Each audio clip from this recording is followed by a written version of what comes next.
পিনাকি কুত্তার বাচ্চা, জানোয়ারের বাচ্চা, তোর বাপ কিংবা বংশের কেউ বাংলাদেশ স্বাধীনতা শুরু থেকে মনে হয়নি বাংলাদেশে কোনো অবদান রেখেছে। আর তুই রাজাকারের বাচ্চা 2008 সালে পপুলার ফার্মাসিউটিক্যালের নামে একটা মেডিসিন তৈরি করে তুই 298 জন শিশুদেরকে হত্যা করে সেই সময় তুই হাতে পায়ে ধরে আওয়ামী লীগের নেতাকর্মীদের বাপ ডেকে কুত্তার বাচ্চা তুই পাঞ্চে চলে গেছিস। সেখানে গিয়ে তুই রাজনীতিকে আশ্রয় চেয়ে আজ বাংলাদেশের মাধ্যমে তুই বাংলাদেশ জনগণ কিংবা প্রশাসনিক দুই দলের মাধ্যমে তুই আজ ঝগড়া লাগাতে চাচ্ছিস।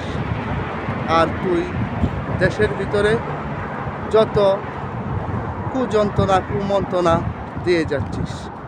কুত্তার বাচ্চা, তোর যদি এত সাহস থাকে তুই বাংলাদেশে আয়।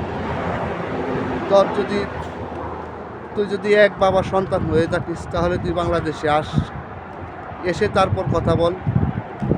আমি বাংলাদেশ সেনাবাহিনীকে বলবো এবং প্রতিটি আইন শৃঙ্খলা রক্ষাকারী বাহিনীদেরকে বলবো, আপনারা ওই পিনাকিকে যে কোনো মূল্যেও ইন্টারপোলের সাহায্যের মাধ্যমে তার নামে আগের যেই 2008 সালের যেই শিশু হত্যা মামলাগুলি আছে সেই মামলাগুলি পুরোটাই চালু করে তাকে বাংলাদেশে এনে ফাঁসিতে ঝুলানো হোক এবং তার অপরাধ যা অপরাধ করেছে, আজ বাংলাদেশে যা কিছু হয়েছে, যত গণহত্যা হয়েছে, প্রতিটি হত্যার সাথে সে জড়িত।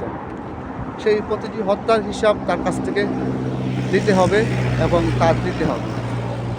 এই পিনাকির জন্য আজকে বাংলাদেশের এই অবস্থা। এই পিনাকি তার অবৈধ সন্তানদেরকে কুপরামর্শ দিয়ে ছাত্রদেরকে আজকে রাজপথে নামিয়েছে এবং বিভিন্ন দালাল এজেন্টের কাছ থেকে তাদের সাথে লেজু করে দিয়ে বিভিন্ন হাজার হাজার কোটি টাকা তারা নিয়েছে। আপনাদের প্রত্যেকের প্রতি, সাধারণ মানুষের প্রতি অনুরোধ থাকবে, ওই দালাল এবং রাজাকার পিনাকির কথায় কেউ কান দিবেন না।